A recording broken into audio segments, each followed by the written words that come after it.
আজকে আমার আর আমার বেবির দুপুরের লাঞ্চ খিচুড়ি, ভুনা খিচুড়ি।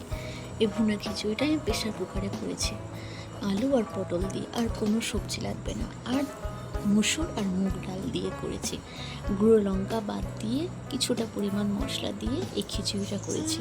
আর কিছুটা আমার ঘরে চিংড়ি মাছ ছিল, আমি হয়তো দিয়ে দিয়েছি। এটা হেভি টেস্ট হয়, খুব সুন্দর লাগে।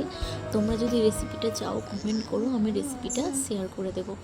তো তার সাথে কিছুটা আলু ভাজা নিয়েছি, আর 2 পিস ইলিশ মাছ ভাজা, ছোট ইলিশ মাছ ভাজা নিয়েছি। খুব সুন্দর লাগে এই খিচুড়ির সাথে। আর 1 চামচ ঘি নিয়েছি, গরম খিচুড়ির সাথে ঘি না থাকলে তো ভালোই লাগবে না। আর একটা ছোট টুকরো লেবু নিলাম, লেবুর সাথে খিচুড়ি খুব ভালোই লাগে, খুব সুন্দর টেস্ট হয়। একবার তোমরা বাড়িতে এরকম করে খেয়ে দেখো, খুব ভালো লাগবে। রেসিপিটা আমি শেয়ার করে দেবো, তোমরা এই রেসিপিটা দেখে একবার ট্রাই করো, খুব সুন্দর টেস্ট এই খিচুড়ি।